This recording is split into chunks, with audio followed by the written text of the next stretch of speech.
commencé en 2010, lorsque j'ai eu mon admission pour l'ERIC.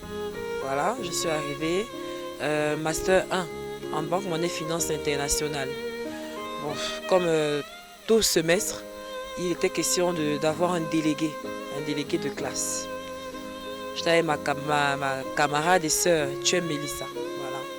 Donc, on papotait, on était contente. On a remarqué qu'il y a une personne qui se faisait démarquer.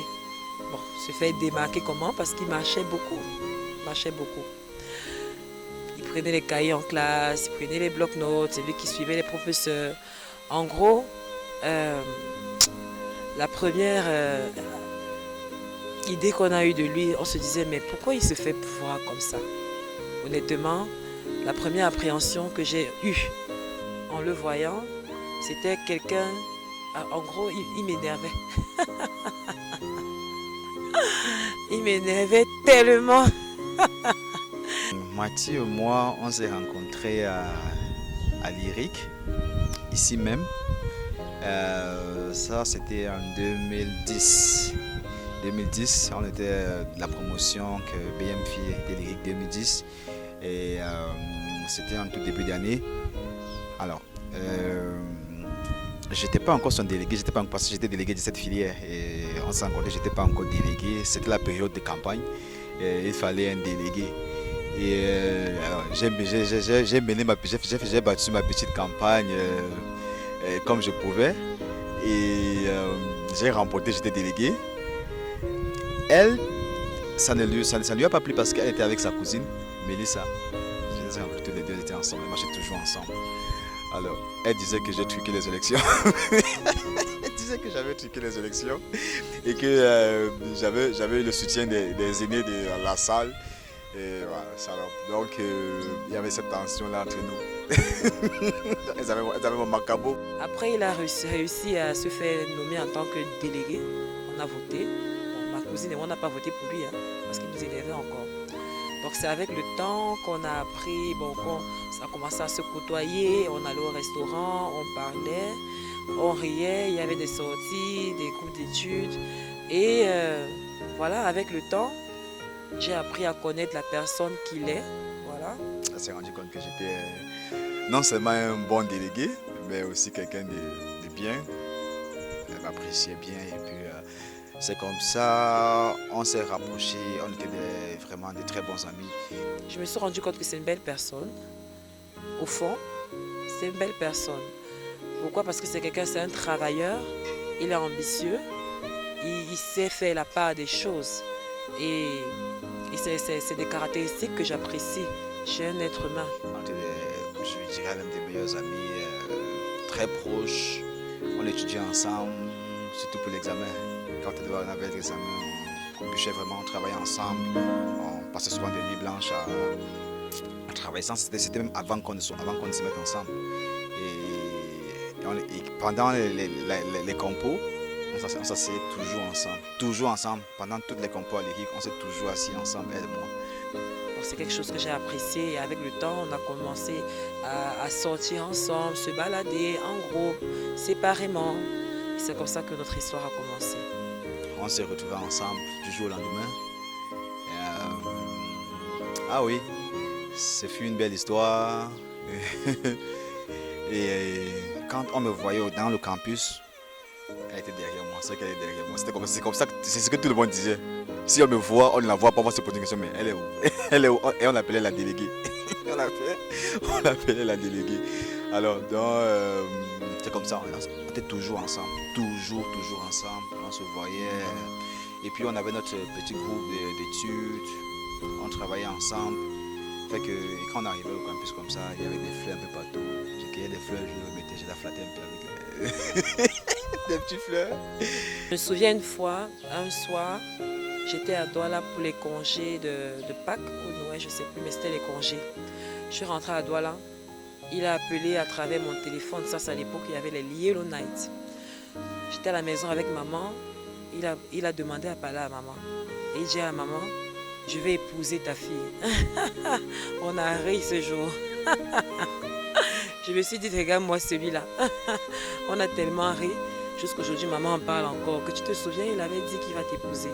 Alors, oui, ça n'a pas été facile. Et moi, j'ai aimé le fait qu'elle était prête à abandonner tout pour moi. Elle était prête à abandonner tout pour moi. Mettre une pause sur son avenir, sur sa relation avec. Parce que récemment, c'était une période de tension avec la famille. À peine elle finit les études, elle n'a même pas d'emploi. On a prévu des choses pour elle et puis elle tombe enceinte. Alors, c'était vraiment une période difficile pour elle. Et elle m'a dit, je suis avec toi et c'est jusqu'à la gare. Alors, c'est quelque chose qui m'a beaucoup marqué. Beaucoup marqué. Pour être honnête, je l'ai connu, j'étais étudiant. Mais je dirais qu'aujourd'hui, je suis le beau-fils chouchou de la famille. Donc, c'est ça. On a eu des hauts et des bas dans notre relation, comme dans toute relation. Et il n'y a pas eu que des bas, il y a eu plus de hauts que de bas, il faut le dire. On a été séparés souvent, mais on est resté fort. Le couple est resté soudé. Et de cette relation est né un petit ange, Chloé Nicole Pearl. C'est elle qui sa naissance nous a encore fortifiés, encore plus. Et elle nous rend heureux tous les jours, parce qu'elle est aussi intelligente que son papa et sa maman. Quand on a eu notre fille, Chloé, notre princesse, ma princesse, c'était pas évident. J'ai dû me battre avec le soutien de la famille, le soutien de sa famille aussi. Vraiment, je dirais que on est vraiment béni parce que notre entourage était là pour nous soutenir pendant ces moments. C'était vraiment des moments difficiles. C'était des moments difficiles, excessivement difficiles. Et heureusement, elle, ses frères, son père, sa mère, tout le monde était là pour la soutenir. Et moi aussi, n'étant pas présent, c'était difficile pour elle. Alors, c'était aussi difficile pour moi d'être absent.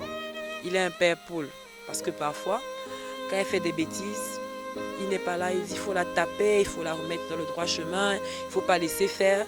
Mais quand il arrive, elle fait les mêmes bêtises, il la regarde et il sourit. Mathie, c'est un modèle de mère. Elle est un modèle de mère. Elle a vraiment cet amour maternel en elle. Ce que j'aime chez Mathie, c'est que c'est vraiment... je l'aime pour son franc-parler et puis je l'aime pour son caractère. Elle est vraiment une dame de caractère. Elle, là, c'est... Je te gère comme tu me gères. Je te prends comme tu me prends. Et ce qui m'a le plus captivé chez elle, je dirais physiquement d'abord, c'était les formes. Parce que quand elle passait dans le campus comme ça, man, oh là là là là là là. Nous les gars, on s'asseyait, on disait que waouh. Elle faisait toujours en talons, tu sais, quand elle met les talons, et puis elle avait les pantalons slimés, quand elle passait, nous les gars, on regardait. Même en classe, là, on se faisait seulement des clins d'œil avec les gars qui waouh. Et après, quand on s'est mis ensemble, on dit, oh, quand il passe, on dit, oh, la chop du délégué. Alors, donc, c'était ça et je me souviens un jour, elle était enceinte, sa tante, Mamati, elle m'a appelé, on était tous ensemble. Elle m'a dit, mon fils, tu vois, voilà ma fille qui est enceinte. Il y a quelques mois, elle a accouché. Et elle a décidé de tout abandonner pour toi. Alors, ne fais pas ce que certains hommes font dehors. Si elle décide de tout abandonner pour toi, c'est que vraiment, elle t'aime. Et si elle t'aime, moi, mon rêve est de vous voir ensemble, de vous voir unis plus tard. Ça m'avait tellement marqué que même le jour où je lui ai fait la proposition, je pensais toujours à ça. Je m'en suis rappelé. Quand je regarde tout ce qu'on a vécu, tous les hauts et les bas qu'on a eus, et les relations à distance, comment elles se terminent souvent, je me dis que voilà, que tu es un homme de parole, c'est une caractéristique que je n'avais pas vue auparavant. Parce qu'avant, les caractéristiques que j'avais de toi, c'était l'ambition, le travail. Tu étais un homme qui travaillait avec beaucoup d'ardeur, qui aimait réussir la réussite. Maintenant, je me rends compte qu'en plus de cela, je peux ajouter que tu es un homme de parole. Parce que, comme tu l'avais dit, même avant que toi et moi ne soient ensemble, à ma maman ce jour, même après que tu sois parti, que tu aies fait le tour du monde, je peux dire, puisque tu as fait beaucoup de pays, tu es revenu et ta promesse, tu l'as réalisée. Pour cela, je te dis merci. Chérie, je sais, tu n'es peut-être pas la meilleure des femmes, mais tu es celle dont j'ai besoin dans ma vie. Tu es celle qu'il me faut. On dirait que Dieu t'a fait sur mesure pour moi. Omer, je t'aime. Je t'aime. Et je t'aimerai toujours. Moi, je te dirais juste de rester telle que tu es, celle que tu es, la bonne femme et la bonne mère que tu as su être toutes ces années. Et je t'aime énormément. Et ça, ne l'oublie pas. Malgré tout, je t'aime vraiment et je tiens à toi. Je t'aime comme je n'ai jamais aimé. Ça, je te le dis sincèrement. À partir de maintenant, tu es ma mère. Hein? C'est vrai que ma mère sera jalouse, mais ouais. Et je te promets